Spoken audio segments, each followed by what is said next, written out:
What's good, everybody? It's your boy Doc Holiday. We back with another HBCU OverDrive live stream.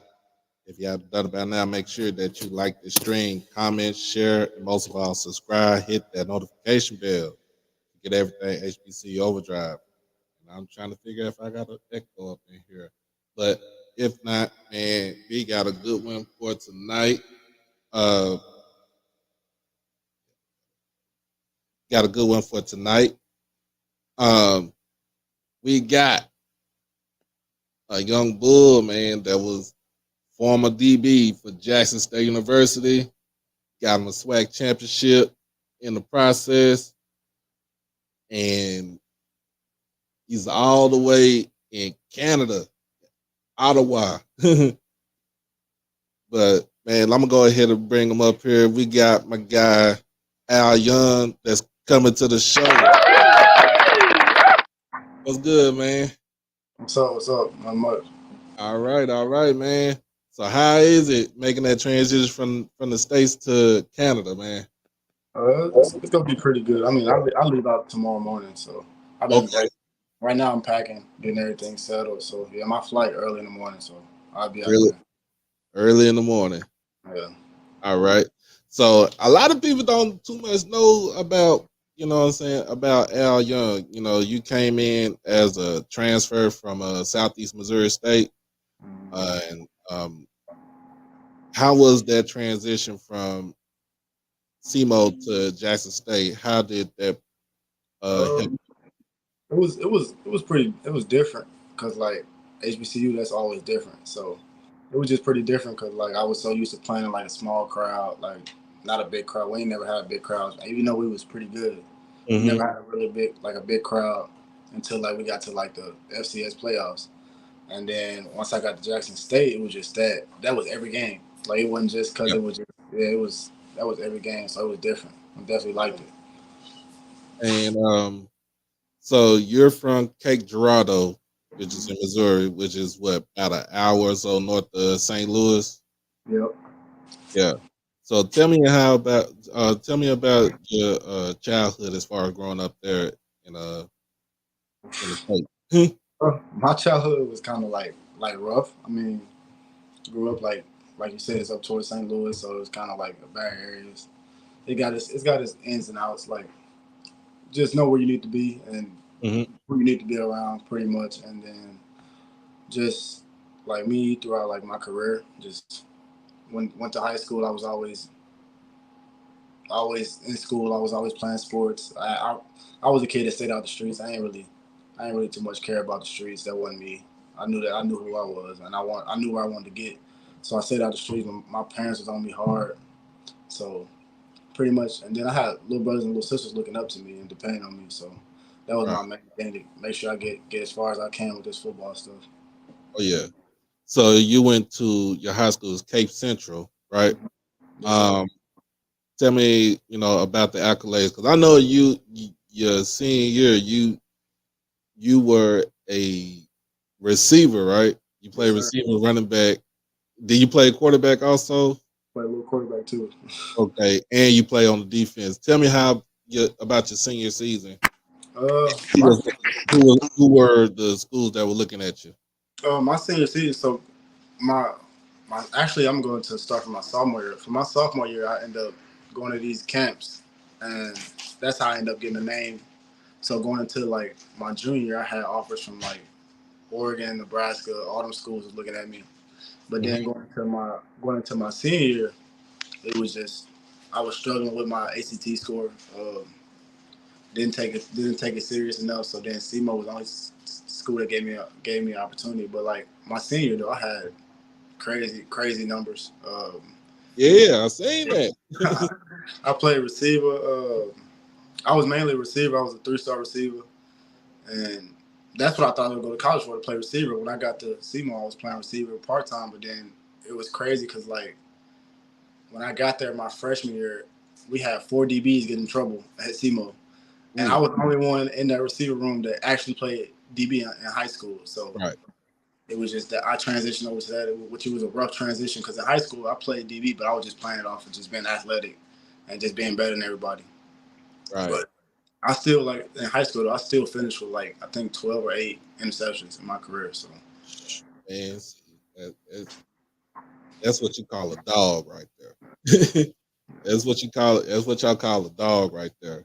So you get to SEMO, and you said you was a part-time receiver, and then you end up being shifted over to defensive back because four other players got in trouble. How was that? As far as your transition going to college, how was that? it was crazy. It was more crazy to my family than me. Like I was cool with it. My mom was like, "You need to be catching the ball. That's what you do." Like, oh wow, and I'm like, I can do it on defense too. I just got it's gonna be harder. But I mean, the transition was harder. It was because like I was so used to just running routes and just getting open, and then just being able to like once I thought about it, just running forward and then you going backwards the whole time. That's Yeah, people don't understand how hard that is. Like, I see it's hard. I mean, I never, I I can play sports, but I ain't never played DB or anything like that. I don't think my coordination to backpedal like would be any smooth like everybody else. But yeah, to yeah. each his I'd say the hardest part was just like you said, the backpedaling. Like I wasn't so used to that because in high school I shuffled. I played a lot of zone. right. So when I started, my coach started teaching me how to backpedal. I couldn't even get out of break. I couldn't backpedal. I couldn't do nothing. Like it was all just natural. And he had to stay with me after workouts and just. It took me to like my sophomore year to get everything down packed. And he still threw me out there in the field when I Right. was. So I And so you go to SEMO, you're playing in are they still in the Missouri Valley or y'all was in the OVC. We was in OVC? OVC. Yeah. Okay. So in the OVC, of course you play Tennessee State. That's pretty much a conference game. But what was the atmosphere like, especially when y'all went to the FCS playoffs? Oh, that was different. Like I said, like I wasn't used to the big crowds. When we got to the playoffs at SEMO and we ended up going, I think my first playoff game was my sophomore year at Weber State. And we went up there, it was so cold, but it was so many people out there. Like it was just it's crazy. Like I remember getting a play call and we couldn't even hear like what our coach was giving us, or then just like in the crowd wise, like on the third or fourth down, like they screaming. It was different. Like it was hard. I love it though. I feel you, man. So then you decide to make that transition to Jackson State University. Um, and of course, that's when Coach Prime got hired on. Um, you didn't get to play in that spring No. season, because uh, I know y'all play fall. I think y'all play fall ball. Did Yeah, I y'all play played. fall? No, so my spring season, SEMO, we played that spring season. Okay, okay, okay. That's why I went in the portal yet. Right. So gain this. Okay. So you get to Jackson State. You come in because I think you came late in the summer, right? I came late. Came late in the summer, but you get to Jackson and it was a whole. I think the vibe was totally different. Way different. Tell me about your transition to Jackson. It was that even like just when I got there, I knew like the type of competition I was gonna go against every day. Like just who I'm competing with, like Nub, Zay, K5, like all them guys. I'm just thinking like, man, like if I can go out there and show I can ball, then this gonna set me up for the rest of my life. So I remember when I was in the portal and I was talking about some of my teammates at SEMO, and I was like, I'm considering like Jackson State. Like I want to go to like, and they was like, well, they got the number one JUCO corner there, and then they talking about big plays day. So I'm just like in my head, I'm like, I'm just as good. Like Right. so, I just knew when I got there I had to compete, and just that transition, I knew it was like a pro style. So I was kind of I like that. I wasn't used to that, but that was new. So I knew everything was gonna be fast. Everything was gonna be technique. Everything was gonna be you Mhm. got to do this, you got to do that. And I was prepared for all that.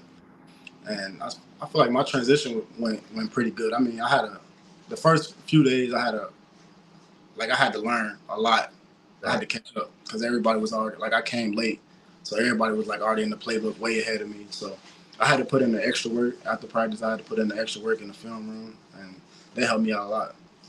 Okay. And so you get to you got Zay coming in from Florida State. You got Nugget that was coming in from Lackawanna, who we snatched up under from Georgia. Yeah, um, and then yourself coming in from SEMO, and then also K5 and from ULM. And that was just, to me, that was more of a, and also Shiloh. I'm gonna let me not forget him, Shiloh coming in from South Carolina. get my boy. Uh, I cannot forget Shiloh. All of y'all developed a bond together as far as being DBs and knowing what to do. Taking that constructive criticism from arguably one of the best DBs that's in the game right now, that was in the game with Coach Prime, also having his pupil, which is Coach Mathis.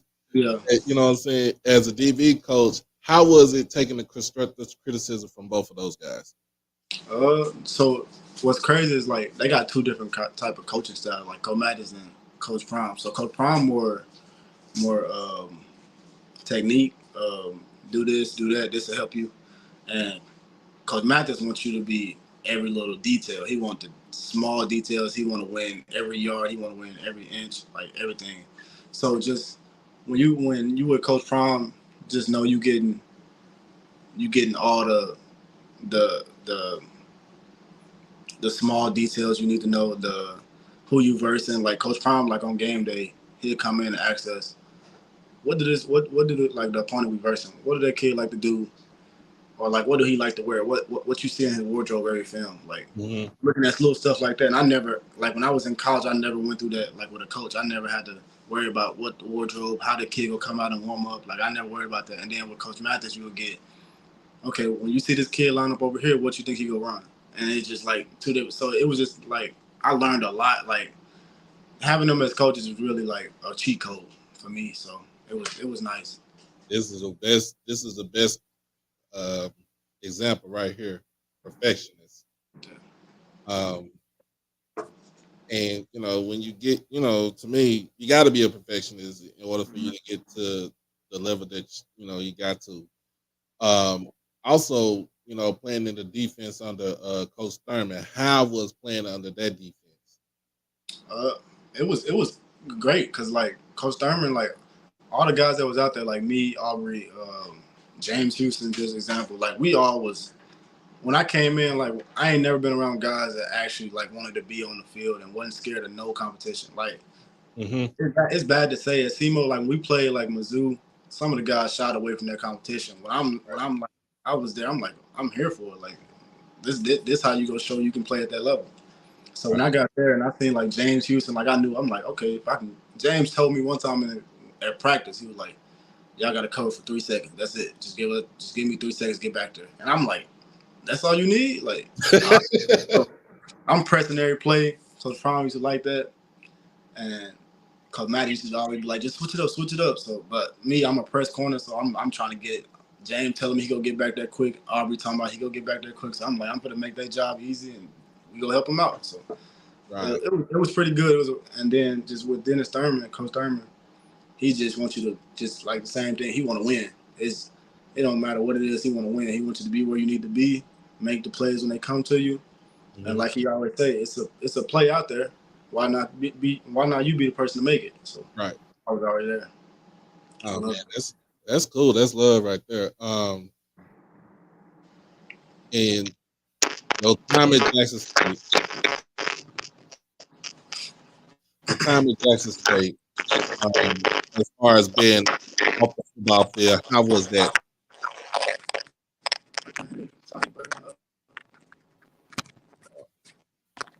We got we had technical difficulties, y'all. So I'm gonna bring him back on.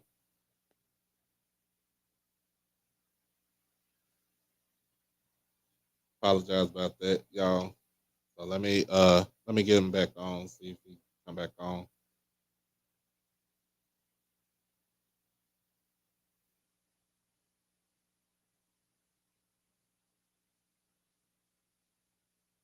But how's everybody doing tonight? How's everybody doing tonight? I ain't even say hello to everybody. My bad, y'all. How's everybody doing tonight?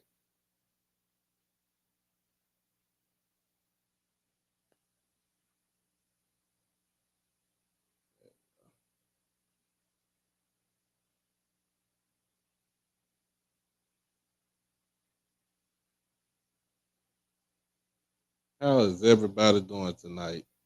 We are doing interviews. We are coming up with interviews as far as lead up to our year anniversary for the channel. But also before that, man, let's get into a quick commercial break and see if he'll come back on here.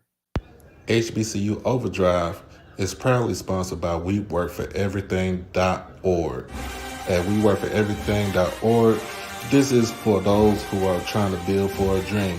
With their latest hoodies, t-shirts, long sleeve shirts, and accessories and more, you can have it all here at a reasonable price. Black owned and operated out of the great state of New York. Like I said, get suited and booted. Check it out at WeWorkForEverything.org. Peace. All right, we back with trying to see if my guy will come back on here, man. But yeah, everybody, how's everybody doing? I know we kind of had some little technical difficulties on our end right here. Lauderdale, what's good, my boy? What's good? What's good? Miss Veronica, she made her way up in here, y'all. And when she come in, she made sure she come in. She made sure she tuned in. Um,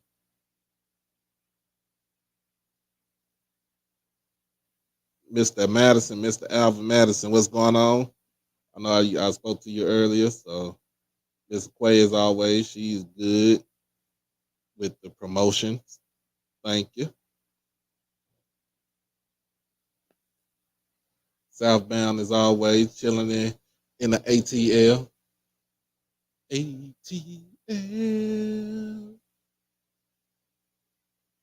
And like you said, got the channel sponsor right here, channel sponsor. If yeah, like in another commercial break, if you are in the DFW area, go down to Redbird Mall to End Zone to get your full custom embroidery as far as for your stitch leather shirts, jackets, anything that you need to have, cardigans, whatever you want to put on there, especially with uh fraternities, sororities, the Masons, Eastern Stars, everybody. You want to get you a college T-shirt from Wiley, Langston, Prairie View, Texas Southern, Jackson State, Grambling, Southern.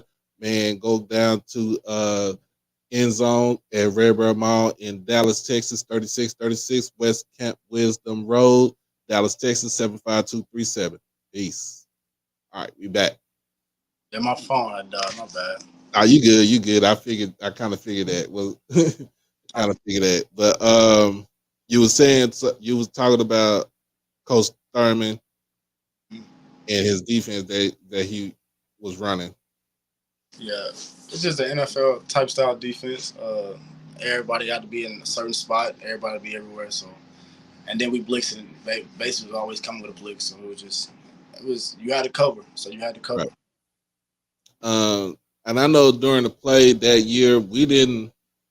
I think it took like four or five games in order to get your first interception from the defensive backfield because the defense was getting to the quarterback, but want to create too many turnovers. And I know you got 2 picks that year. Yeah, dropped like 6. It's all right. It's all right. They didn't catch the ball. Yeah. It is what it is. They didn't catch it. You did your job. What brought that late season surge as far as getting the turnovers, Uh, as far as interceptions? I mean, it was crazy because like we had a lot of opportunities, and like I said, we had a lot of drops. So it was like when I think Cam was the one that ended up breaking that spell. So we ended up getting off. Mm-hmm. I think it was he caught a post across the middle, and then after that, that's when we just started. Everybody started getting picks back to back. So I was just like, I think we were just in that little hump. Everybody was excited, trying to get their hand on the ball. We was all happy we get to play with each other. So then we finally got that first pick. Then that's when they all started rolling in, and it was there. Oh yeah. Oh yeah, man. That's cool. That's cool. Get down, you play in the SWAC championship game. Um, easily dominate Prairie View.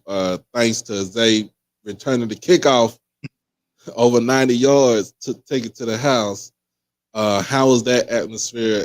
And especially it being at home, how was the atmosphere for It that? was crazy. It was crazy. It felt like we had homecoming was my first like when we had a homecoming. How that was the experience was, but times 10. So it was just like everybody was there. Then I remember when Zay broke loose. This time he was in an NFL stadium. Like he was just it was loud. Like literally felt like an earthquake, and he just took off. Hmm. It was just like it was an amazing experience. It was definitely something that I wish every athlete could experience like at an HBC. Oh yeah, oh yeah, very definitely. And then we go to the Celebration Bowl. You had a chance to go up against that baby Megatron, Shaq Davis. Yeah, Tell me about that matchup, man. me and Shaq. It was a crazy matchup. That was my. It's crazy because like those type of matchups make a long like bond. Like me and Shaq talk all the time. So it's just like when I remember I versed him and I'm like I watched on film like man everybody running deep. So we got a deep balls. Mm-hmm. Watching it. That was my assignment. Coach put me on him. That was my assignment. So I ended up going against him, and they changed their game plan. They ended up putting him in the slot. So I don't cover in the slot. So they put him in the slot, and he went to work. It was hard to stop that once they changed their game plan. I felt like we had the good athletes to get inside, but he was having once you having that day, you having that day. So Yeah, it's kind of hard when you see a 6'4" dude that's playing in the slot. Yeah. yeah, it definitely switched us all up. It messed us all up, and we weren't really. I feel like we could have prepared better. We weren't really prepared. So Yeah. And then, you got you made the decision to go into the NFL draft. Unfortunately, you didn't get drafted, but you picked up an undrafted free agent signing from the New York Giants. Tell me about that experience right there. I mean that was a good experience. It was definitely went in there, worked my butt off, tried every day, every opportunity I had. I was giving. I was running to the ball, everything. I did everything I was supposed to do, but it's just like sometimes you can't do enough. So, I was grateful for the opportunity. It showed a lot. Like it showed that I can play at that level, Mm-hmm. speed of the game now. So anytime I know if I get another opportunity of it, I will definitely expand on it. Yeah. Okay. I mean, you could have came to my Cowboys, and it'd have been real good though, man, because you would have had yourself. It'd have been Marquise Bell, man. Hey, it'd have been real good playing with the defense for the Cowboys. But you know what I'm saying, God chose a different path for you. Just last week, you got the invite to go to Ottawa to try out for the Ottawa Red Blacks. Um, how you feel about that, man? It's actually crazy because like I think y'all just found out last week, but I knew this for like when I was during the summer I was going back and forth like training with teams, Mm-hmm. and I was training with some I was training with some XFL teams, and I think I remember I was leaving one of the XFL workouts, and I was just sitting in the car, and the coach came up to me from the CFL and was like, basically was just like, he been trying to get a hold of me, been trying to contact me. Wow. I'm just like, cause at one point I'm like, what more get attention, get like an opportunity. Mm-hmm. Coach came up to me and was just like, "We want you. We definitely need a guy in the secondary that's like you, that's aggressive, that's not scared to make a play." And that's when I ended up. They gave me a contract. I signed it like the next week. So then it came out later, like how y'all found out like 2 weeks ago. Right. I signed like over a month ago. So Wow. yeah, I ended up So, signing ago. So it was just like they definitely wanted me in the secondary. I've been talking to the team, talking to some of my teammates and the coaches. So they excited to have me here. okay. Because you say you leave out tomorrow. So that's pretty much basically like y'all training camp that y'all starting up because the season starts up in June. Actually, yeah, our first preseason game on the 26th of May. May 26th. So, Man, man. I always say this because I have a little cousin that's actually in CFL right now too. He plays for Hamilton, okay. uh, and he kind of basically did the same. He went the same route that you did. Got an undrafted free agent signing from the Colts, if I'm not mistaken. They let him go, and then kind of bounced around. Then he went up to the CFL, played for Winnipeg, and he was balling out. But he got traded to Hamilton late last season, Okay. and kind of put etched his name in that starting lineup. Mm, But it's always an opportunity when it's given to you. definitely. And what would you want to tell the players now that actually got these undrafted free agent signings? What would you want to tell them and kind of get them in words of encouragement? My thing I'll tell them that I wish somebody would have told me, whatever you do, just go out there and do it your best. Don't think about once you mess up, you like, man, when you mess up, you start second guessing yourself. You start thinking Mhm. you already know that you're out there for like like basically a tryout. So you Right. know you got a chance of getting scratched off instantly. So you can't take advantage of it. Don't be scared to mess up, but don't when you do mess up, don't think about it too much. Move on to the next play, and then just do everything 100%. Don't don't don't second guess yourself. Do ask questions. That's the main thing. Ask a lot of questions so you can get clarification. And then special teams, special teams, special teams, special teams. Yeah, That's you I know know. Pride said kept saying that. you know you're not going to come in there and just play, especially if you trying out for a team. You're not coming there to get on the rock. Like you're not coming there to get a starting spot. So why not start on special teams? Why not get on special teams? Why not make your teammates better? So special teams, special teams, special teams. First thing when I got there, first person I talked to was the special teams coach. So I was pretty prepared for that, but it was just like they had to make. I had to agree with it.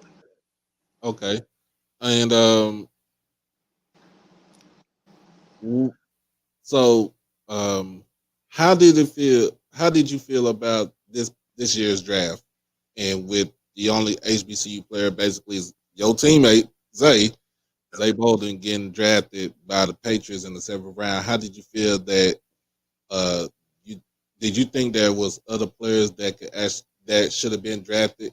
Definitely, Also, definitely should. This it's like it's hard to say, but it's like I don't like saying it, but it's politics. Like you can't compete with that. Like it's hard to compete with that. We got like you said, we got Shaq, we got Aubrey Miller, we got it's more players I can name. Just like, but mhm, it's they think we ain't got too much competition, but you got to think about like the kid that got drafted from Houston. He was mhm, at a HBCU, yeah, and when he went to Houston and dominated at a high level. right. But they don't see that. They don't really look into all that. It's crazy. It's really super crazy to me that Zay was the only person to get drafted. Okay, and I just got to ask that question though, man, because some people want to know. You got to give people different opinion. Um, got ask you a question about the team, Jackson State's team now. How do you feel about Coach TC taking over that thing? TC, I think TC was the perfect person for the job. TC, he was a good coach, like great coach. When I was there, he was there, I think he was working with the tight ends, but every day he came with that energy. Every day he came with like fire. I don't think I've never seen Coach TC ever get mad. So he was just like one of them coaches that everybody like you know, like if you ain't having a good day, you can branch out to him and be like, hey coach, like help me out with this and that. I feel like he the perfect coach, and I think they're gonna do pretty good. They're gonna do pretty good this year. I say problem is just like that. What the NFL draft just messed up a lot of stuff. So it's just like now you got the kids in the portal because they scared. Like now, that's the only thing. But other than that, I think Coach TC go with what he got. He gonna do good. That's cool. That's cool. So your time in not just Jackson State, but Jackson. How did you feel about your time in Jackson as a whole? And I feel like Jackson was my second home. Like it was amazing. The people there was amazing. I remember going to the Hbcu Legacy Bowl and just getting letters from people from Jackson, and they were just like reaching out to me. Like I never even talked to these people ever in my life, and they just sending me letters, gift boxes. Like they really treated you like somebody, and it was a great atmosphere. I loved it. Well, we got some people giving you well wishes for your future endeavors, man. Got people in the chat. And I tell people, look, I'm a Jackson. I went to Jackson State alum. I'm a Jackson State alum. I went to Jackson State in the late '90s. So I knew what TC was all about. Both came in pretty much together. I didn't, like I said, I didn't play sports. He came in as big dog on the yard, but I was just a regular old student, But it was all cool. Yeah. So we got some things about how you had a Stansburger when you was there. Did you have a Stansburger while you was there? A Stansburger. I don't think I never had a Stansburger. Oh, you need to go. See, you need to go when you come back to the States. Go on and drive down Dalton Street and get you a Stansburger. Okay, matter of fact, I'm gonna make sure I put that in my. Cause I ain't never. That's crazy. I never. My first time eating at Wings Etc. was there. Not Wings Etc. but Wingstop. Mm-hmm. That was my first time eating there, and I loved it. Like I think I was. Yeah. Yeah, cause we ain't really got that around here where I live at, so it was like. Right. Yeah. Right, man. But like, you got to get you a Stansburger. I tell that to every athlete. Anybody that come on the show that's from Jackson State, I'm like, hey, you got to get you a Stansburger. There's some other things, man. But I just want to know how you think you're gonna transition to the CFL, because now you're gonna be at a real premium as far as defense goes. How you think? It's gonna be crazy. So like the people I've been training with here at home. I got a couple receivers I know, so kind of trying to prepare myself. Like they'll run up to the line, and like that's new to me. They're running up to the line full speed. I'm still trying to learn that, but I've been working on that. And then the 3 down, that's gonna be different.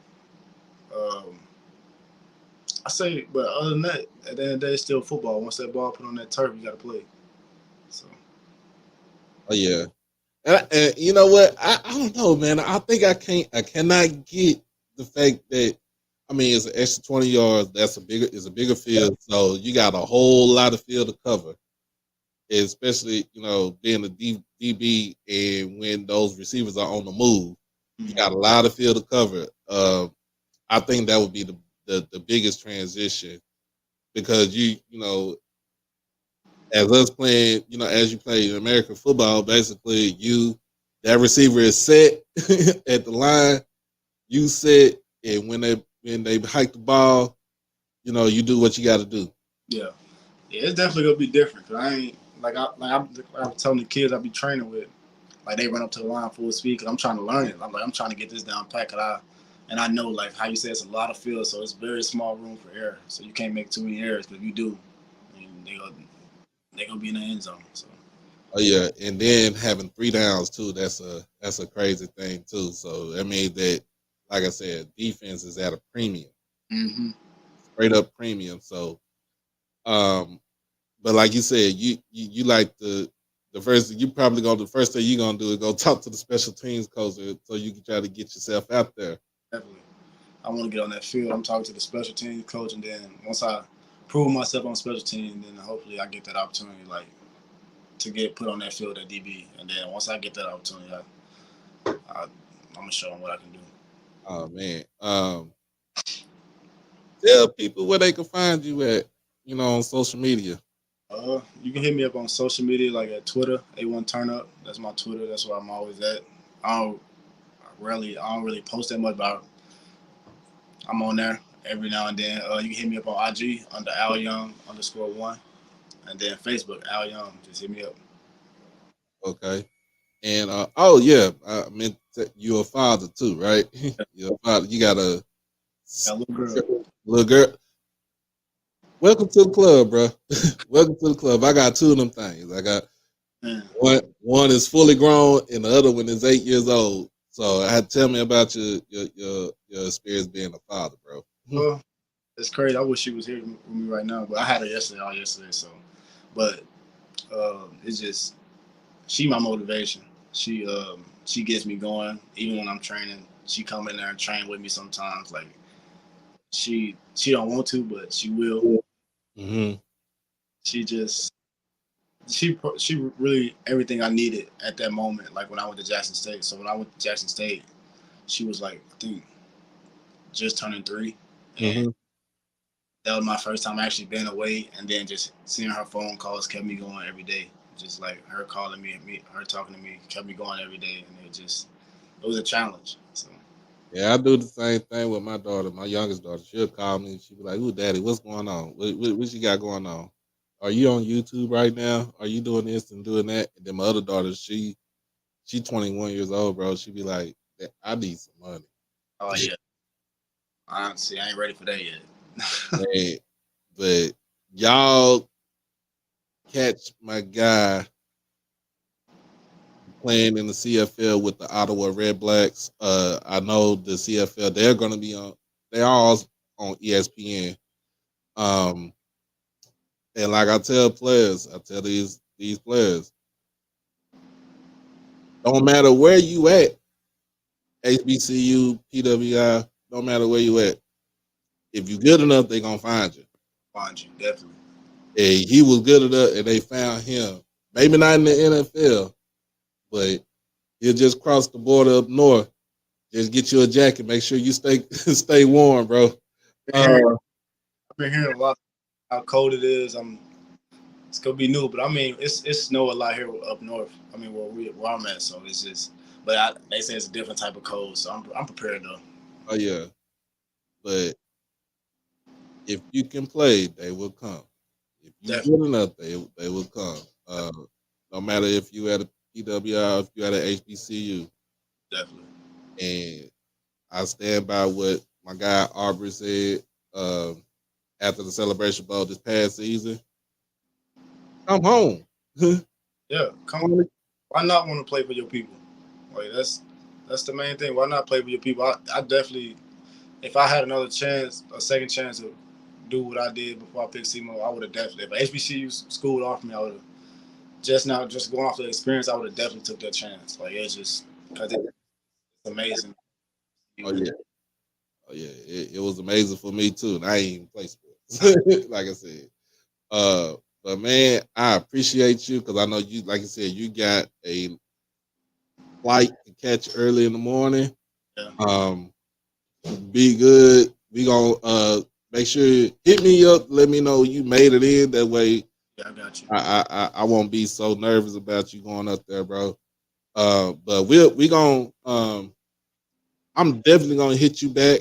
That way we can get a kind of follow up of how you doing as far as with the CFL. Because I want to kind of do a thing where I follow certain players as far as what they doing as far as either in school or in the professional ranks.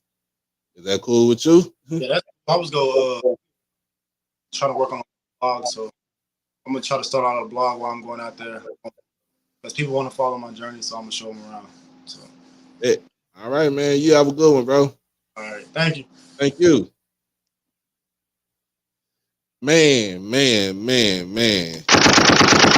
That was a great interview. I don't even think it was an interview. I think it was a conversation.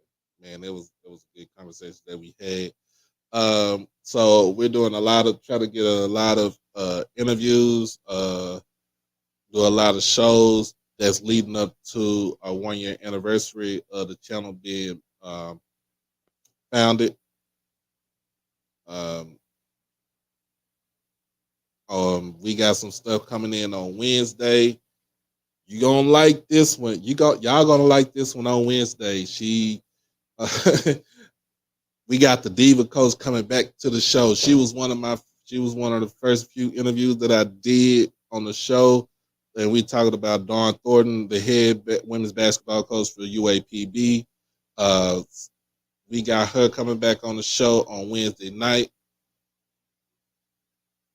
Um, got her come back on the show Wednesday night. So y'all tune in. Um, got some more things coming up. Friday, I will be on Blitz City Podcast to be with him and Blue and I forgot the other guy's name, but we're gonna be talking about FBS. It's his segment he called FBS Fridays. So I ain't saying get my expertise, but I like to join the conversation. Um, and that is a great thing. Saying we do what others don't. Yes, sir. Yes, sir. Mr. Jones, what we got? What we got? Yes, it is. Quality and character.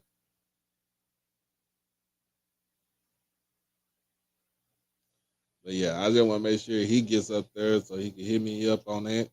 But like I said, Wednesday night I will have Dawn Thornton, women's basketball coach for UAPB, on the show. We'll get into the season that they had this past year. Um, their close call trying to get to the NCAA tournament and what's in store for the women's team for next season. Um, Also, if you think or who do you think I need to interview, put it, email me. Email me or put it in the chat. It don't just have to be Jackson State. It could be anybody. It could be anybody.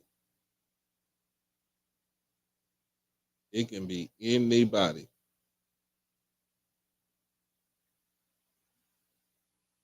Yep, you can put it in the chat or you can email me. Like I said, I'm about to give you the email address. Email me right here, Hbcu OverDrive at gmail.com.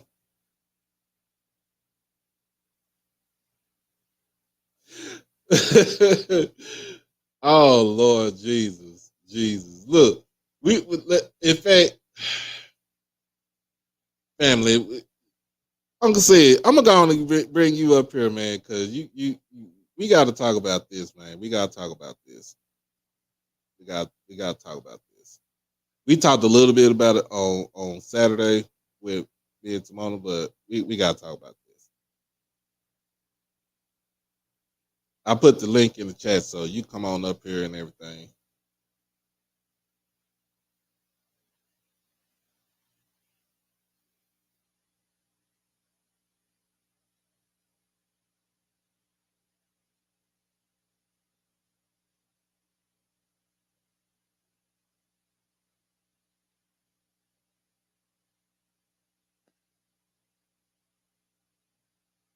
Oh yeah, check out Jeff Lacey show that he did earlier today, man. But I can bring it. I can really tell you what was up.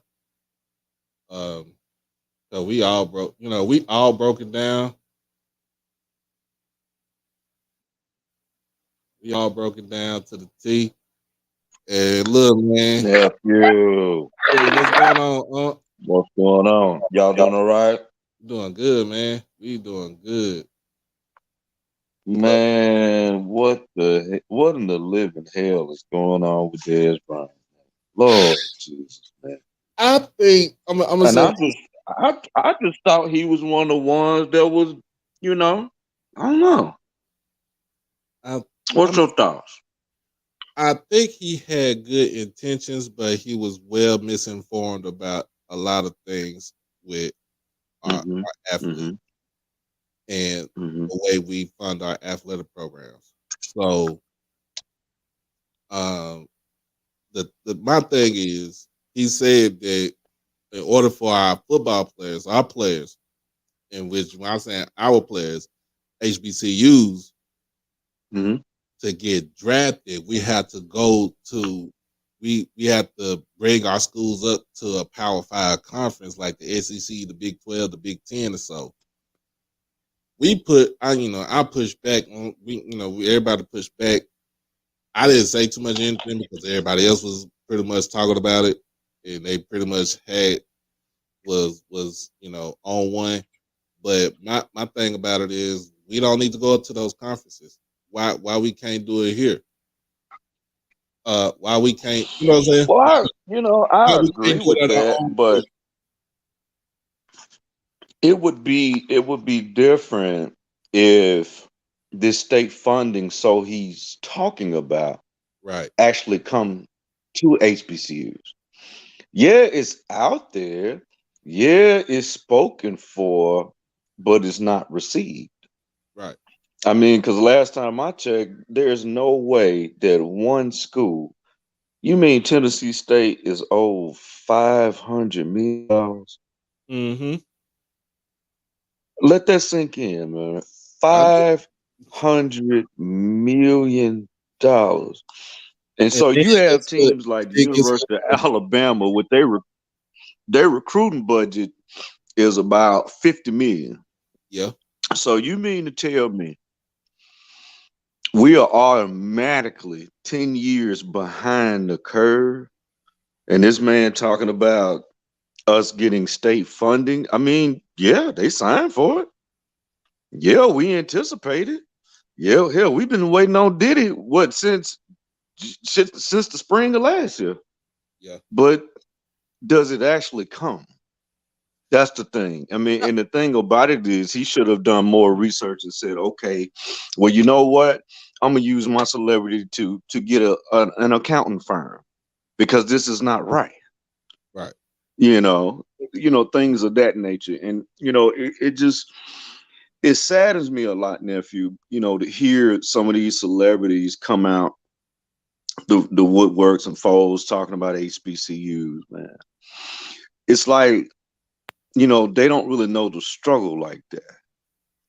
And then what makes it even worse is graduates of HBCUs that's in sports media talking about HBCUs, a la Shannon Sharp, a la Yeah. Stephen A. Smith. That's what makes it even worse. It's pathetic, I just think it was a lack of knowledge with him, but he was just going in talking about people are stupid and this and that. So you mean to tell me we stupid because you went to Oklahoma State? So that's supposed to just be. I mean, I'm just saying, I don't know too many No, people that went to Oklahoma State. but I'm gonna tell you like this, like I said, and I'm gonna go ahead and then I'm gonna shut this thing down. I'm gonna get ready for Ken Clark's show. I ain't gonna go on there, but I'm gonna view it. But you know, you can get funding. You can get funding for your athletic programs. Some schools do state, you know what I'm saying, student fees. Some schools do um some other things that they do, but they got student fees, they raise, some might raise tuition. Um, but all in all, like I said, it comes from whatever we get from the state and however the schools decide to, divvy out the money. Um, but when you go and call, when you go, like you said, when you go start calling people stupid and ignorant and don't know a lick of what's going on, I mean, You say they don't think they know what's going on. You, my friend, are in the dark. And well, I'm gonna And and I'm gonna and take they also and you also have to understand they part of the problem too. yeah. You I'm know, gonna tell and I'm not saying that he's an evil person. I don't know him personally, but guys like him and others that I care to name, they're part of the problem, man. And that just really really hurts my soul because we are that of a culture, man, that just imagine, man, we're the most educated people. HBCUs people, I mean, the culture's the most educated people. You realize that kids that's graduating 5, 6, 7 years from PWIs, when we come out, when we come into the job force, we got masters and above, mostly all of us, because we're taught to do that with further education. And these people are our bosses, and they're not as educated as us. Let right. that sink in, man. No, I let it. I truly let it sink in. Here's the thing, though. It's what Jeff said it earlier in the show. He said, "Bourgeoisie people, the bourgeoisie, um, the boule." I take that back. The boule. All right, you have millions of dollars. Then like I said, I'm gonna give a rundown for what he did. Uh, for what he said. Right. Well, not what he said. For like when he was at Oklahoma State. So when he was at Oklahoma State, and coming in as a freshman, he didn't redshirt or nothing like that. He came in straight as a freshman. He balled out. His sophomore year, he truly balled out. But the junior year is where he got in trouble. Remember, like I said, Dion, he was with Dion and Eugene Parker, the late great Eugene Parker. That Dion. Remember him, Dion's agent. Um, they had a dinner together. Now, you have to understand this is way before NIL. So he had a dinner together. And so when the NCAA started asking questions, he lied about it. He lied about it because he knew if he said that he had dinner with Dion and an agent, then his college career was going to be over with. Because now that dinner, it turns into an impermissible benefit. So they found out he lied. They found out the dinner was impermissible. It was a benefit towards trying to steer him to the NFL. And he got suspended for the rest of the year. I remember that. I remember Yeah, that he had a really. great season his Mm-hmm. sophomore season because he was actually up for that Bolitnikov his Yep. sophomore season. I remember that. Yep. And I remember that they balled out because that was during the time when Oklahoma State was putting them out every year. Him, then right after him came this guy Justin Blackman, which he mm-hmm. didn't really last in the league, Nah. But they put out some guys. They Yeah. really did. But my thing is that instead of just always trying to find an excuse to fit in, why not build us up? I mean, this he played in the league. He's a multi-millionaire. He has a voice. But it seems like, Disney just runs these guys because they always dangling carrots for jobs. Them, Fox Sports, I can name them all. You know, they dangling carrots for either now, of course, with the internet, of course, now with their podcasts and things of that nature. So it's a sad situation that we as a people cannot just come together because people don't realize that if the black people finally unite, we would take over the world. You And got that's what they're afraid of. this before. You good? You good? Yeah, can you hear me? Loud and clear. Yeah, I was looking at the Knicks and Doing a little reading here. Y'all doing all right? Yes, sir. Yes, sir, Mr. Ford. You doing all right? Yeah, I'm doing good. I ain't got nothing to complain Yeah, about. but yeah, Mm-mm. and then Uncle said, let me tell you, remember this. Dez went to Oklahoma State. Their biggest donor, their biggest supporter was T. Boone Pickens. T. Boone Pickens put pretty much majority of his wealth into building Oklahoma State, and not just the school, not just the athletics, but the school as a whole. So, so you got donors like that. You don't have to have a whole bunch of donors. That man did everything for that school, and it's for me. I just feel like it needs to be T. Boone Pickens University instead of Oklahoma State because of what he has done for that school. You know, God rest his soul. He passed away a couple of years ago, but uh, what he done for the school, you wouldn't see that the stadium that they play in now, it will still be what you saw when Barry Sanders and Thurman Thomas was playing in there. It wouldn't be like 60,000. You still had that little 20, 25, 30,000 seat stadium that looked like a high school stadium. Like, but when he kept going in and going in and didn't want to listen, like that's when we as a collective just need to say, you know what, forget it. He ain't gonna listen. We know what's up because we've been preaching this for the longest. And then you got so many people out there that they listen to the gospel of Dion. I mean, and I understand so the gospel of Dion because of what he said about HBCUs. It's like now they have a voice to put in their 2 cents about our institutions when they had never set foot on our institutions. They ain't never set foot on that grass. And I wish they would have set foot on that grass because they'll tell you don't even walk on the grass. Exactly. And the thing about it is so shameful to me. Another reason, Coach Prime, and the thing about it, a lot of times, when I listen to him speak and take bars and take jabs and things of that nature, I'm like, dude, you know the struggle. You can't tell me because I got plenty of people that was there at FAMU while he was there.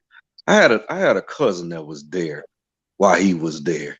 Mm-hmm. And this man told me that, and he got Polaroid pictures with Dion. Polaroid pictures, still got them to this day of him being on FAMU's campus because his first wife went to Yeah, FAMU. Carolyn went to FAMU. Yeah. And she was a So, Catholic sweetheart. Mm-hmm. oh yeah, no, I know that too because my cousin is a Kappa, so that yeah, that's how I do about that. But yes, sir. But it just baffles me that something that we hold so sacred and so dear to us, people not only don't understand the struggle, but they don't want to because of a false narrative. False You narrative. know, the narrative is all they do is steal money. That's the false narrative. They get money from the state, but they blow it. See, those are false narratives. But you know what though, and Mr. Ford, you can attest to this. Remember, like it's not every HBCU. It probably one or two, and somebody just got greedy and they wanted to do what they want to do. The reason why, the reason why Morris Brown went down, the reason why Bishop College went down, the reason why Knoxville College. Knoxville College went down. You Mm-hmm. had people that were greedy. It is not a whole administration. It's just probably one or two people that got so greedy that they brought down a whole institution and, Morris Brown. and didn't even have to Mm-hmm. do that. Now we gotta play, we gotta pick up the pieces to our institutions. Thank God that Morris Brown came back and full accreditation. It's still gonna take them some time to, probably get back to where they was before, but the leadership that they got now is A1. Mm-hmm. And I mean, to me, it's all about the leadership. And I don't know if you listened to the interview earlier with Al Young, Mr. Ford, but I missed it. I'm sorry. but we talked about, like, you know, I asked him about his feelings about being about just having one player being drafted to the NFL, and he was like, it's politics. It's just coming from his own word. It's politics. So you have to play. You have to play the game. But I also say this: we don't need to go to no PWI Power Five structure conference or nothing like that. We can copy what they do, but we don't need to join them. I'm gonna tell you just like that. We don't need to join them. We can copy what they do. We can set our own thing, our own initiative, and run with it. But if you play in between them white lines, they gonna find you. And It's true. just so happened they found him, and he's going to Ottawa tomorrow. He's leaving out tomorrow. He just said he signed his contract a month earlier to Ottawa. I mean, he got something to prove, man. Yeah, but it's set up that way because, like I said, it still goes back to a corporate structure. We're the most talented, we're the most educated, but they still have to make us feel, and they still have to present the challenge of us getting it from the mud, just because of that. And it's just flat out sad a lot of times because, you know, uh, let's take James Houston. Yeah. We knew him as the problem. Yep. So you mean to tell me that that Detroit had to figure out, it took them 9 whole weeks to figure out that he was a problem. This man came in 8 games, and can you imagine how many sacks this young man would have had if he'd have played 17 games last year? It'd have been dirty. And they drafted a guy from Michigan, number 2 overall. And he ain't no slouch. Now either. just imagine that. Now, and Hutchinson ain't no slouch either. So No, he's no slouch. I'm not saying he's a slouch, but which one would you rather have? Which one would you rather build your team around, him or James Houston? Think about it. Because James Houston has a motor that just, and it was so crazy to me because I used to watch him even before games. He was so mean out there because I used to call him mean. I was like, this young man just mean. He would come out and ride a stationary bike for a whole hour, then come out, put his pads on, then come out and warm up in the game. I said, oh man, this young man here is a stud. So, you look at stuff like that, and it just, like I said, it just baffles me. It doesn't surprise me, because of course Satan doesn't have to apologize for anything that he brings forth. But, the NCAA, that's $1 billion business. Mm-hmm. And, in their minds, who are we to think that we are going to touch their business? That's one reason why they went out to Prime like that. Right. That's why they went out to Prime like that. And, but Prime has a lot to cover himself because there's no way if I had that type of success, number one, I wouldn't even left because if he would have stayed 2-3 more years after Shadua graduated, or either 1 year after he graduated, or even left the year that Shadua graduated, he could have probably been a black senator in Mississippi. He could have. Because the thing about it is, leaves everything else. Didn't he leave 2 wives? Yeah. Okay. All I say to y'all is go back and read that New York Times article right after he went to Colorado. They told you it's a pattern. My mom was online right now. So my mom's watching the show. Was the Hey, Mom. so but I'm also hearing good things. Hey, Mom. I'm also hearing good things from Coach Iberflus said that Nugget out there doing what he's supposed to be doing. Oh man, look at here, man. I called it. I told y'all last week when we 2 weeks ago. I said, man, if we mess around and get Nugget, look, we ready for him. Bear down to all my Bear fans out there. Bear down. We got to steal. We got to steal the draft with him. We got to steal because one thing about Nugget, he's a big physical corner. And he's not afraid of contact. And Yeah. then but he has speed though and cover skills. Right. So we can drop him in the nickel. We can drop him at free safety. We can, you can do a lot of stuff with him. A lot. And that's one reason why, although I can't stand the team, no disrespect to the Patriots. I just can't stand the coach because he got caught cheating several times.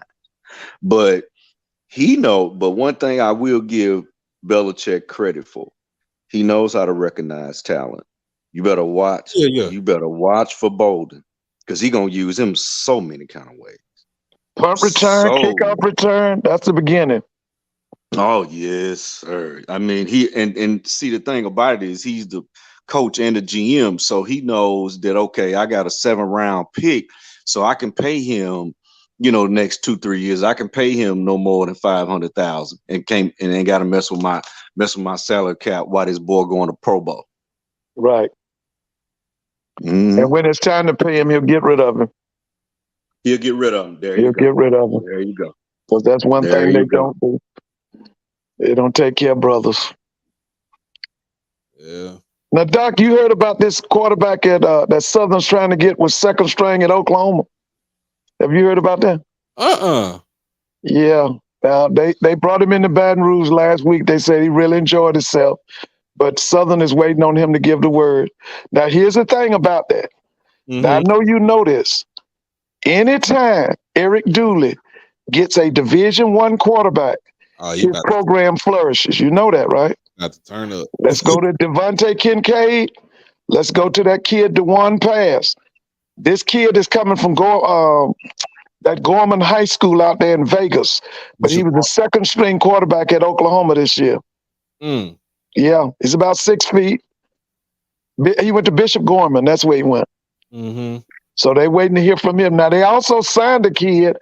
I can't remember his name, but he's like 6'4", he's a big kid. Mm. Yeah, but this kid from Oklahoma, they say is going to be a steal, man. If they get this kid, so they're waiting to see what he's going to do. But he was in Baton Rouge last week. I'm laughing at Mr. Campbell over here. What did he say? I mean, the damn QB Southern got 30. They said they're going to have, 7 or 8, isn't it? Yeah. Because I think this will be. But you know what, Mr. Campbell? The person who told me you're supposed to have 7 and 8 quarterbacks was your old coach, Billy Joe. He told me that. I remember y'all had a guy named Ray Domingo. And Ray went down. When Ray went down, they were 4-0. He went down in the South Carolina State game in Jacksonville. The linebacker blitzed him and separated his shoulder. Okay, their season went kaput. They only won like 1 or 2 more games. Coach Billy Joe told me, he said, you're supposed to have 7 to 8 quarterbacks because he would never be caught in that situation ever again. So I'm saying this to you, Mr. Campbell. I think that's the best way to be. I think you should have 7 or 8 quarterbacks. Because it's next man up if one get hurt. Because it don't make no sense. Your starting quarterback goes down and you can't win another game. That makes no sense to me. So I agree with what Coach Dooley is doing. But I'm gonna say this to all of y'all, because I've watched Dooley. Now ain't nobody more critical of Dooley than me. But I'm gonna just tell you something. When Dooley gets a Division I quarterback, you better watch him. I'm going to give Devontae Kincaid. He was on that staff. They went to Ole Miss and got Devontae. That boy, DeJuan Pass, who had played at Louisville. If he gets that kid from Oklahoma, y'all better watch out.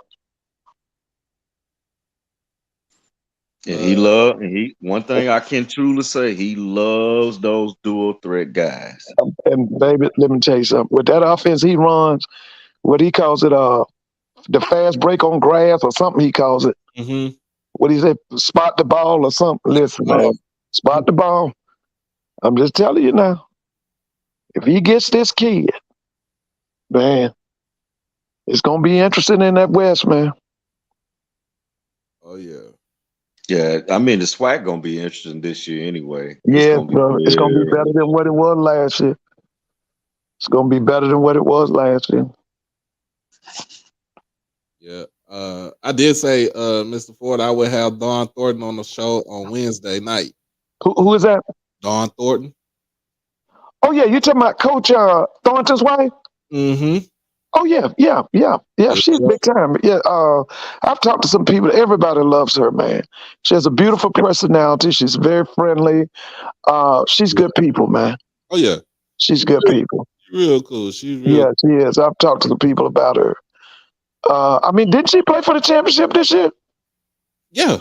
She did. They lost to Southern, right? Southern. Oh yeah. That's why I tell people if Coach Reed, although we want to keep Coach Reed there, Oh yeah. but if she ever leave, the first call gonna be Don Thornton. Right. She's a beautiful person, Because man. she's a Jackson State graduate as well. Right, So right. and she played Oh, there too. yeah. So that'll be the first call. So it won't be any fall But off. she also got a good track record when it comes to programs and stuff. So what she did with the interim, I found out she was an interim coach at Prairie View when what was that? Was that Cynthia Cooper? Had to be Right, Cynthia. right. Yeah, Cynthia. Mm-hmm. When she left, Dawn took over the reins and pretty much didn't let nothing changed. Yeah, And but some politics down there, from what I hear, was some politics. politics, So, but yeah, some politics. That's why she had to leave Prairie View. yeah, but Mr. Ford, as far as it with politics, you can't politic force. Oh, she's good people, man. I talked to some coaches up here who know her, and they speak very highly of Coach Thornton, very highly. Just like there's some people here that, like you're just saying about Coach Reed. Supposedly, I have to go back and look at her resume.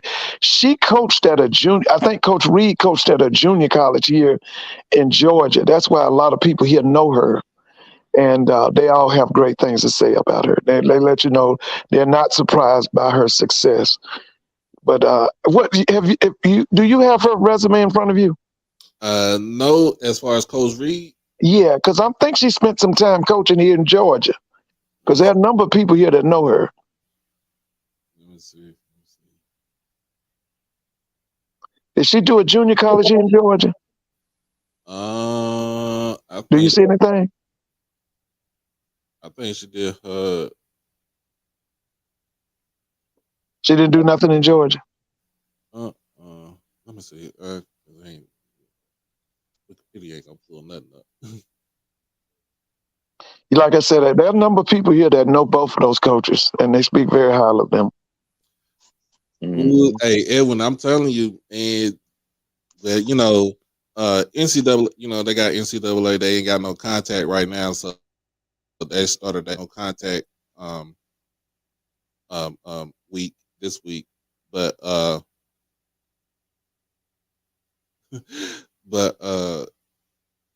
shoot, when I'm looking at players she probably picking up is gonna she gonna who is that? Coach Reed? Coach Thornton. Oh yeah, Coach. Yeah. She was not satisfied. Oh yeah. I look for her. Two great coaches in that household, man. I like Coach Cedric Thornton. I really liked him when he was at Alcorn. He was at one time the defense coordinator at Alabama State. I think under the guy that was on TV yesterday with the XFL. What's his name? Barlow. Reggie Barlow. He was his defense coordinator. Because I think he got him from a high school in Jacksonville or somewhere. I think he was now isn't he a Bama State graduate? Isn't Cedric Thornton a Bama State graduate? Where's he from? I thought he went to Alcorn. He went to Alcorn? I thought he did. What you got on him, Doc, which you see anything? Coach, Which Coach Thornton's undergrad? let me see. Yeah.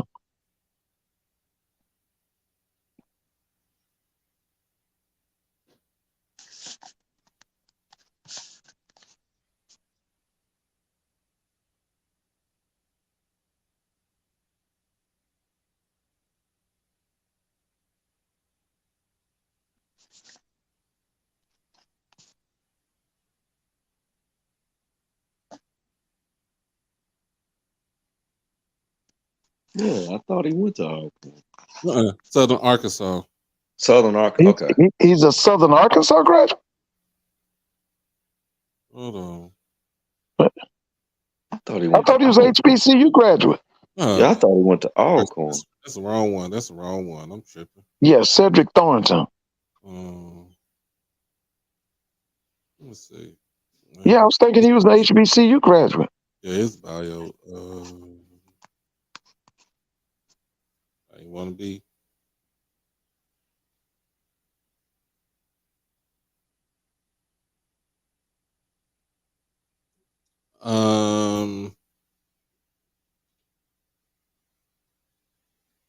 Yeah, he Alabama State. Yeah, that's what I thought. Went to Alabama State. Okay. Yeah, he's a Alabama State graduate. Yeah. No, because he didn't win it. Yeah, they did. He got there in '91. So he was on that national championship team. Yeah. Yeah. Now, wasn't he at a high school in Jacksonville? Yep, at Raines High School. Yeah, Raines High. That's a big time at Raines and Reebok. Them you talking about put out some players. Yeah, he was. Yeah, that's where. In fact, that's where Brian Dawkins came from. And don't you remember Kenny Burroughs, Houston Oilers? Mm-hmm. I remember Kenny Burroughs. Yeah, he's from. I think he's from Raines or he's from Reebok. I think he's from Raines. He's from Raines. And then Bob Hayes and them was from Jacksonville. He was from Jacksonville.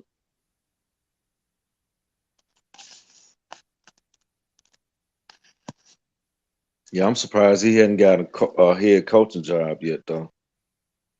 Coach Thornton. Mm-hmm. Oh yeah, because he runs. His most of his defense they be mean and they run to the ball. Yeah. Yeah. Mm-hmm. I just thought. Listen, I'm a Grambling graduate. I just thought we made the wrong decision at quarterback. I still say I thought the quarterback should have been that kid from Texas. Was his name Army Chance? Was it Chance?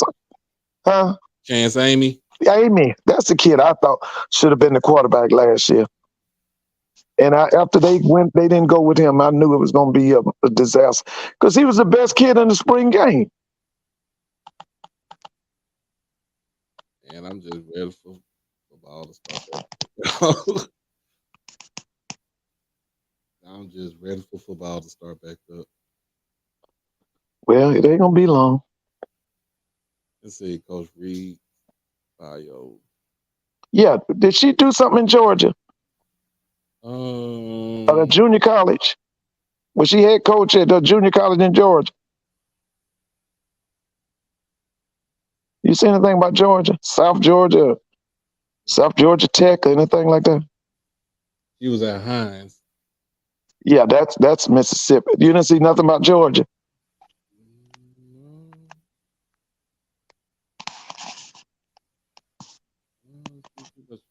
Yeah, Georgia Southwestern State. I knew it. That's why I told you. There's a lot of people over there know her. Yeah, she played. She didn't coach. She played over there. She played at Georgia Southwestern?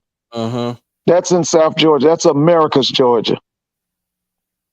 That's America's. So that's close to where former President Jimmy Carter's from. His little town is called Plains. The county seat is Americas. Mm-hmm. Yeah. So that's what she played. Then she began a coaching career at South Georgia Technical College. I knew it. Yeah, that's a junior college. Yeah, South Georgia. Yeah. Then she went on to coach at Southern. She was an assistant at Southern Miss. Mm-hmm. Louisiana Tech. Right. Lafayette and UNO. Okay, that's where Kim's talks about her with such familiarity because Kim Monkey knows her from Louisiana Tech. They Mm-hmm. played for Sonia Hogan, Leon Barrymore. Ooh, brother Bakar, what you got? What you got for us? See, talking about facilities. Come on there, cause I didn't read that tweet, man. Cause I don't even too much know what happened with the tweet. Talking about Plies. What happened? Plies said tweeted something about facilities. But he's a smart dude. He's a smart dude. You know, for him to be a rapper, he's still a smart dude, and he's a former athlete. So What's his name? Flies? Plies, Plies. Okay. Oh yeah, I remember. Okay, so the tweet that he did, he said was 99% of players are blinded by the facilities. Well, that's true. Yeah. Well, that's not just with facilities. That's how people pick their churches. Most people pick the nicest church available. And that's Okay, why a lot of those preachers build those, magnificent edifice churches because they know that's what the people going to pick. That's mean they living with their eyes. They are shallow. what's going on, brother Bakar? What's good, man? What's going on? Is No, that the tweet that you was saying about that 90? yeah, and when I read that tweet, it's something I've been telling people, something that made me. By the way, what's going on, Mr. Ford? Hey, how you doing? I'm doing good, my man. Yeah. When I took my oldest son, right? He visited. We knew we were going. Different story. He wanted to take this. He wanted to go to Jackson State, but he took his visit to Mississippi State. You breaking up, right? And yeah. But facilities wasn't mentioned not one time by Sylvester Croom. I don't even remember what facilities looked like. I remember one thing. When I was with my son, we sat down and talked, and he was talking about. He was talking about what you breaking up. what he want to make. Oh man. Go ahead, because you breaking up. It was choppy. Nah, but what? Okay, I'm gonna go out and come back saying? in. My bad. Can you hear me now? All right. Can you hear me now? Yeah, what I said was when we spoke with Sylvester Croom, he never facilities was something that never mentioned. What he talked about was the future, your classes. Make sure you in the right classes for your degree, for your major, so you can have a real degree and what the things they can do for you once you leave school. Now, we took the visit. The goal was Jackson State. He ended up going JUCO, but then my oldest son loved the streets too much. But we did Mississippi State, Georgia State. Mm-hmm. Take the one to Ole Miss. I think Jacksonville, but nobody ever mentioned facilities. See, when Mr. Ford say that's how people choose churches, right? I'm going to show you who they get more with talking about the facilities. Because most people, the talent is black people, right? Right. Mm-hmm. And if we honest, a lot of black people, a lot of us, especially a lot, haven't seen much. And that's just the honest truth and didn't have much, right? So when they start telling you how shiny something is, yeah, it's like fool's gold. They don't care about you. They're not, most of the time, they're not even concerned about your future lots of the time. That's why I respect the conversation that Sylvester Croom had. Right. The only thing I remember was they had a room with 3 PS3s in it. Wasn't talking about no facilities, talking about the future, talking about your future after football, telling you ain't going pro. Just because you're good in high school and all these, because like I said, my son he had between like 22. He had like 22 offers coming out of high school. Mm-hmm. And none never mentioned any coaches we ever talked to. Western Michigan came down, like I said, he had an offer from Florida State. Nobody ever said anything about our facilities, right? Now, talking about the facilities, wouldn't have been able to just get my son like that because we HBCU through and through. But also, my son had also seen other things, right? Right. Everybody's situation is different. So Right. when they talking about facilities, man, that's just to trick our children, bro. Trust me. We don't. Oh, you ought to just see the facilities. Facilities ain't going to make you a better player. That's true.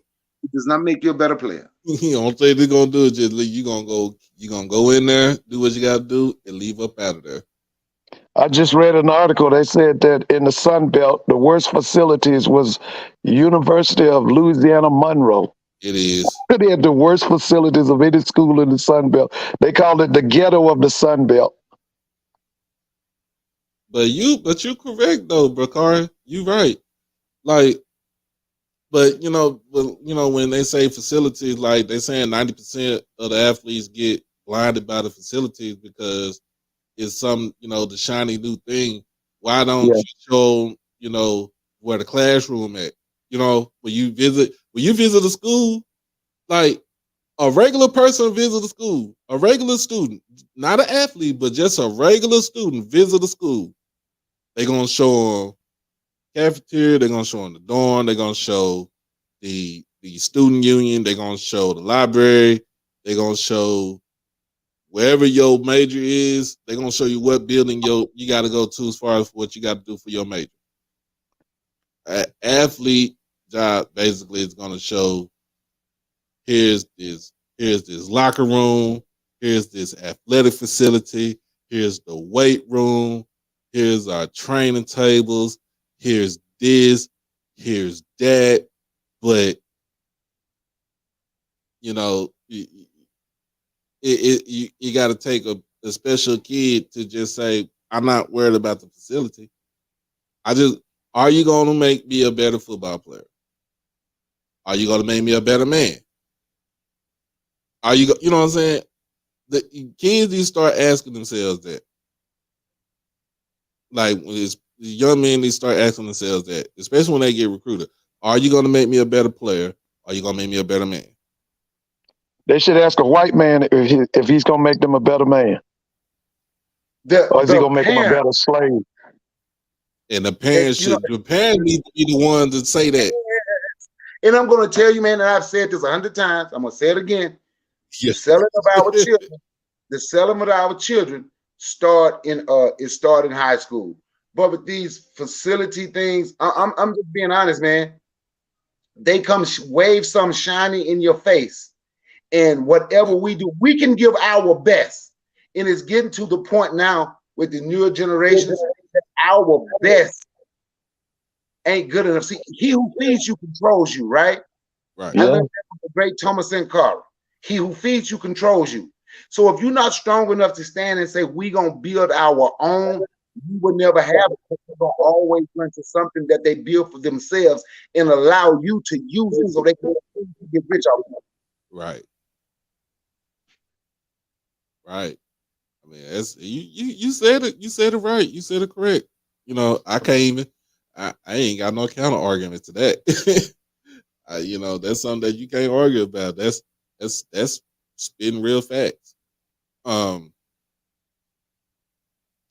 yeah, this is always going to be a subject where the ignorant is going to be loud about it, but the educated and the informed, we're not going to stay silent, but we're going to be like, we're going to look at you and be like, we're trying to tell you what's up, but you don't want to listen. What's up is that the only thing a white man can do is make you a better slave. That's what's up. But you know what, Mr. Ford? Like, I'm a little younger than you because you Right. can name folks. Like, I'm 51, right? Yeah, you're younger. Now, this newer generation, I hear people 25 to 35. Now, according to them, it's HBCUs that's enslaving them.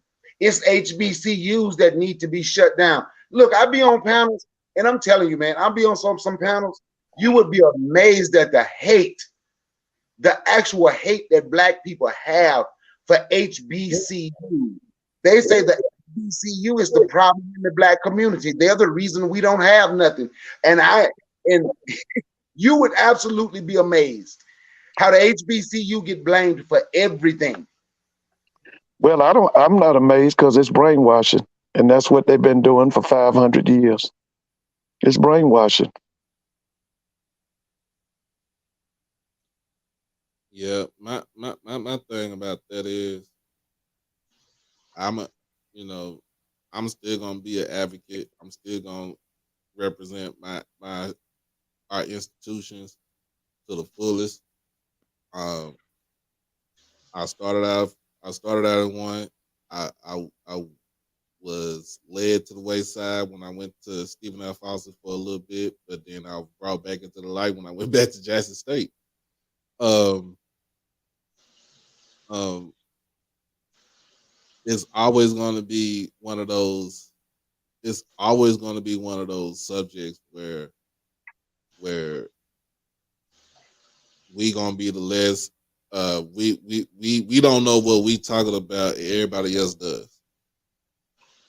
You know, that's that. And said you kind of put. You know, you brought it up there earlier. We was talking about Dez Bryant and his tweets. About what was going on and like what he think we need to do. Well, here's the thing about Dez Bryant. Did he go to class? What was his major? Did he get a degree? He ain't got his degree. Okay. Did he go to class? I can't even say he went to class. Okay. There's another thing about Dez Bryant. When Colin Kaepernick kneeled, he came out publicly and said, "I'm not kneeling. I need my check." Okay. Okay. But now he's going to tell us about, how to run black HBCUs, huh? Okay. And I gave people the rundown about what happened with him. Yeah. I gave people the rundown about what happened with him. So, when I listen to somebody that's so misinformed that he will call other people stupid, and Timona went on a whole rampage with him. Like, she went tit for tat with that man right there. Like, you are a millionaire. You are a millionaire arguing with an HBCU graduate alum that knows what we need, you know what I'm saying, to be able to. Well, why is he worried about us? He needs to be worried about Oklahoma State. Isn't that where he went? That's where he went. He don't know nothing about HBCUs. He didn't go to our school. The Chinese say no participation, no observation. He need to concern himself with Oklahoma State, not the SWAC. Mm-hmm. He didn't go to a SWAC school. Yeah, he going in with Timona. He going in with Dr. Kanisha Hall. She's from Howard. He going in with Yard Talk. She grambling through and through. I'm like, dude, you not going to win this argument. You're not going to win this argument, especially coming from people that went to these institutions that we know the struggle. We know the struggle of having less than what we've seen at a PWI. And I'm not saying that any PWI is the same, they all the same. Because hell, I was at SFA and I still had less than when I was at SFA. But dude, are you clamoring for the attention, or are you really want to help us out? You want to help us out, donate to our institution. But that's not going to happen. It's not going to happen. That's not going to happen. Don't say nothing at all. You don't know nothing. Don't say anything at all. And that's for anybody that wants to go out there and spill out this misinformation. And if Stephen A. Smith, you went to an HBCU, and Shannon Sharp, you went to an HBCU. Y'all spin out all this hateful rhetoric and stuff like that. I got a bone to pick with y'all too. Stephen A. Smith is an opportunist. He'll do anything. The one you just called out from the Ravens, he's misinformed on everything. He admits on that show that he doesn't read. He says that. that they ask him about books and he lets them know, I don't want to read those books. Okay, so consider the source. Think about this, right? Mm-hmm. Stephen A. Smith played for Mr. Ford said the greatest college basketball coach. I would say second. I'm biased for Dave Whitney. But Big House Games, right? Right. Yep. Yeah. Stephen A. Smith got his start. The first article he wrote in the Philadelphia paper was putting down Big House Game. He called for his firing. For his firing. He called for. That's why the people in CIAA hate him right now, especially Winston-Salem people. Yep. He's not loved at his school. Nope. Just remember, man, just think about this. We had some of them people, I call them the sellout tribe, that helped us get on ship. And we had some of them that helped kill rebellion. They got descendants here right now. Listen, according to the New York Times, there was a man who worked for J.W. Milam, and J.W. Milam gave him 50 cents, and he gave J.W. Milam the name of Emmett Till. That's what the New York Times said about when Carolyn Bryant died. For 50 cents, he gave him that little 14-year-old boy's name. You tell me you sold them out for 50 cents? 50 cents. That's a damn shame right there.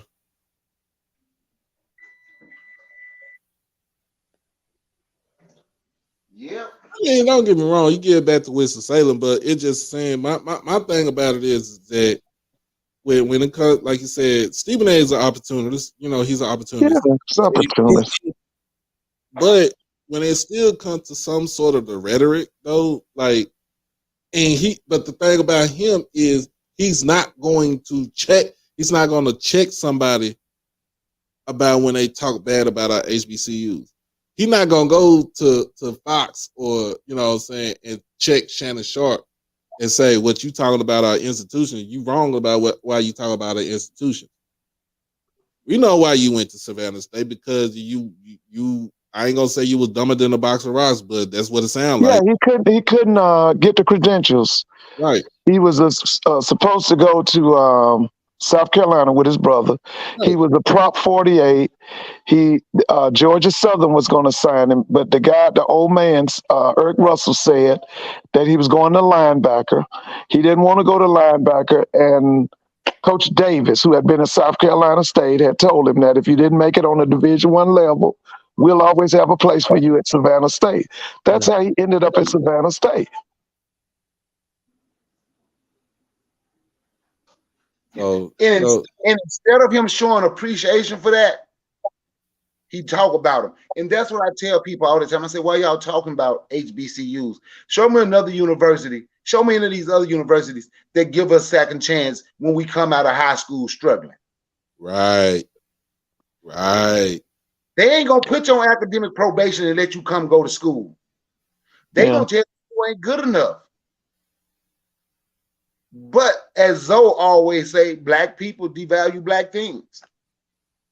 Baby, it's called The Coon. Read the story of, it was called Uncle Tom's Cabin.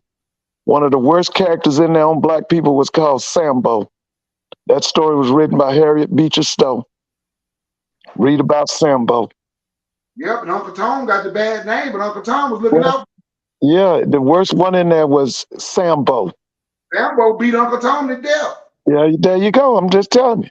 If you get a chance, read that book. Yeah. Abraham Lincoln said it started the Civil War.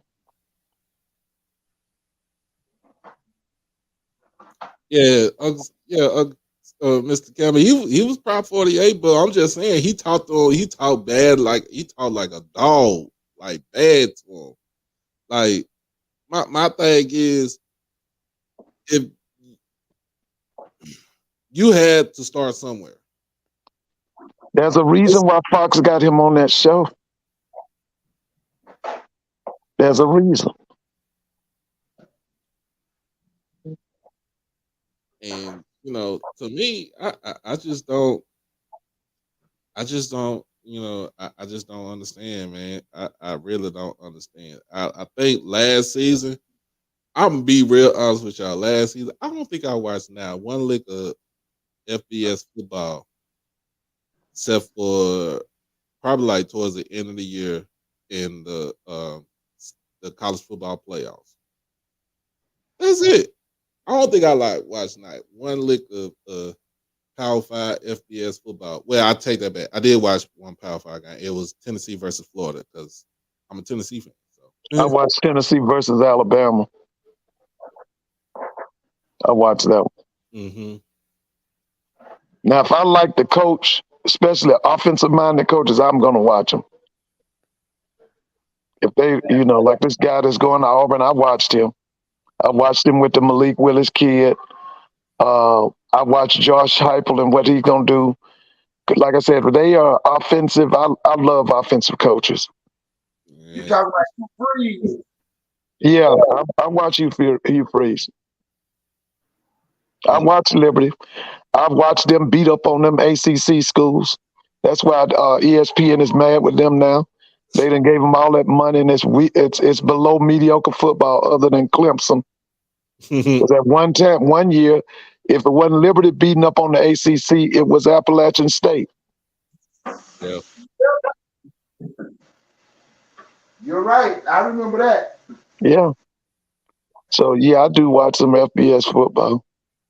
Yeah, I can't really say I didn't watch all of it, but yeah, I like, you know what? I just like tuning in to watching HBCU football. It's exciting. That's what I would be waiting on ESPN Plus. I'd wait on our games. Like it's exciting. Yeah. Is it's unexpected. Like expect the unexpected because you don't know somebody gonna get their head beat in, blown out, or it's gonna be a close game or what.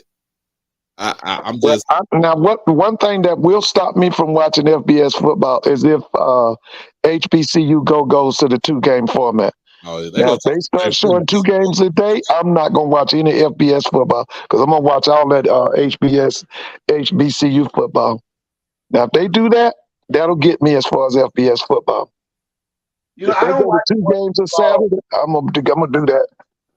I don't watch much FBS football anymore. I might have watched one game. I don't watch I don't think I watched a full NFL game.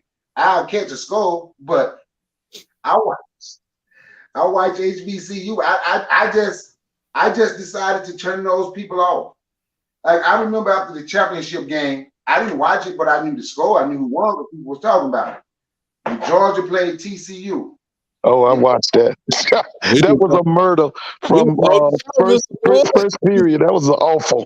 We was on the show together. Yeah, I stopped watching that after the first quarter. You listen, Brother McCarr, I did watch that. I watched the first quarter, and it was awful. We was on the show. We was yeah, it was awful. I turned that off. And it was, oh my God. Yeah, listen, them Buffaloes might get the butt whipping because of that game. They might want to take some of that revenge out on them Colorado Buffaloes.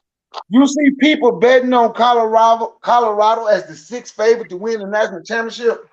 They ain't got nothing else to do. That's ignorant. What? That's crazy. Look up on On3. They did what now? Look up on On3. Colorado is the 6th favorite to win the national championship. Oh, well, let me tell you something. All them people that did that, I got some land I want to sell them on Mars. That's what I want to do. Oh, Jesus.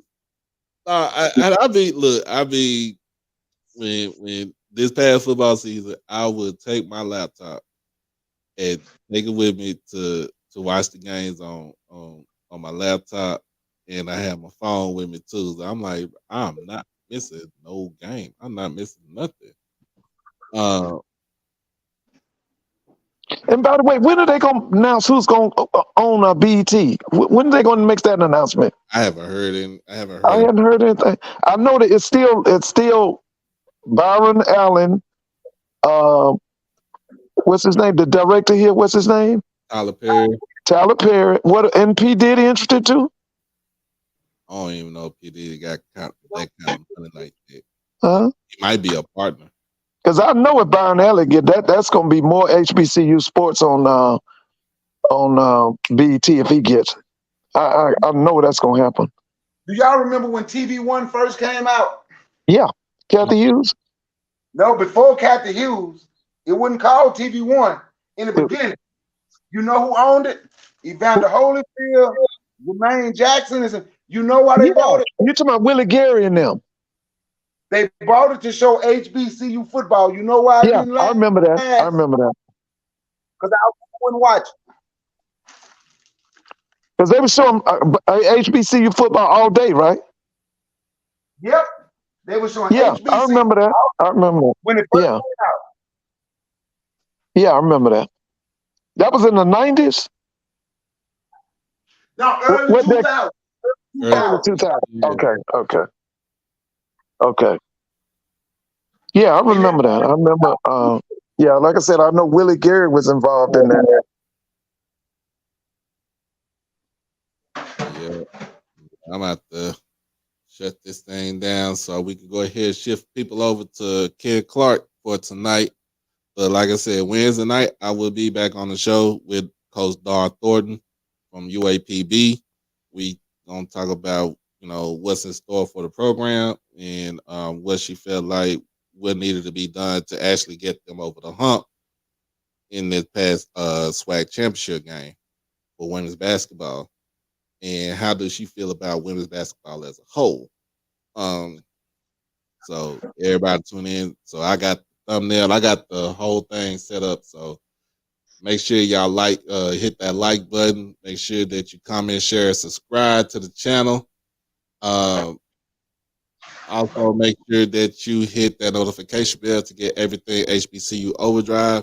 I'd like to thank all the people that came on the show today, Mr. Ford. Like, thank you always. Anytime. And Mr. Brother Bakar, we all good. We all good. Like, thank you for coming on the show. Also, Mr. Cedric Walker is always Uncle Sid coming on the show. And my first guest was Al Young, former defensive back for Jackson State University. I thank him for coming on to the show, and we gonna try to keep in contact because he's going up to Ottawa to get on that team for the Red Blacks up in Ottawa, Canada. So you know what I'm saying. It was good. It was good while it lasted, but I'm hungry. and I'm about to be up at this day. Hey, Doc, thanks for letting me speak. Mr. Ford. Yeah, have a good night, okay? Everybody have a good night. All right. See you later, Mr. Ford. Okay, bye-bye. But yeah, man, I like this show. I like this show. I thought I was done for a second, but then you get talking about a good old, get to a whole hour conversation about something. It turned into a whole, once conversation turned to a whole nother. Mr. Quay, go ahead, post the cash app. So make sure everybody want to donate to the channel. All donations go back to the channel. It does not go into my pocket, doesn't do anything. It goes into trying to improve the channel. And one last thing, before we roll up out of here, gotta hit that one commercial one more time for our channel sponsors. HBCU Overdrive is proudly sponsored by WeWorkForEverything.org. At WeWorkForEverything.org, this is for those who are trying to build for a dream with their latest hoodies, t-shirts, long sleeve shirts, and accessories and more. You can have it all here at a reasonable price. Black owned and operated out of the great state of New York. Like I said, get suited and booted.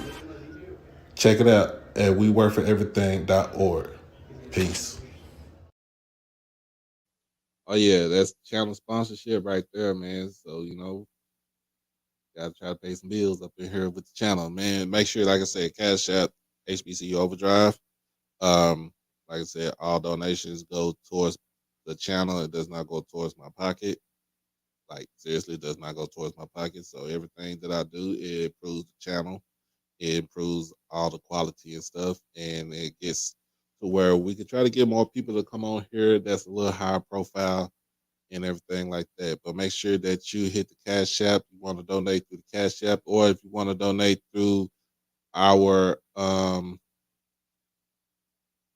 if you want to donate through just through the channel, period, you can utilize the super chat, the super thanks. Um, also, you can get. We have 2 tiers. Like I said, to become an OverDrive fan, get the member perks. We got 2 tiers: OverDrive Purple, OverDrive Blue. Um, Easy to do. All you have to do is just hit that join button, and you get exclusive everything. But as always, in the meantime, between time, I'm your guy, Doc Holliday, and this has been HBCU Overdrive, where all HBCUs matter. And just let you know, y'all be blessed, y'all stay safe, y'all stay dangerous. Also, one last thing, pray for all the families and people that was affected by the shooting in Allen, Texas on Saturday afternoon. I know a couple of people that work at the Liz store in Allen, and it's been rough for them. So uh, just go ahead and pray for everybody that was affected by that tragic incident on Saturday afternoon. But like I said, y'all be blessed. Y'all stay safe. Y'all stay dangerous. We'll be back on here this thing on Wednesday. If tomorrow, God willing, tomorrow I might be on here, but in all instances, I'll be back on Wednesday. Check out Ken Clark. Get ready to start up in about 7 minutes. So he give you the good rundown of everything with Jackson State, what happened at the track and field championships for SWAC over at Prairie View, and much, much more. Check him out. Going on at 9 o'clock. We out this thing. Peace.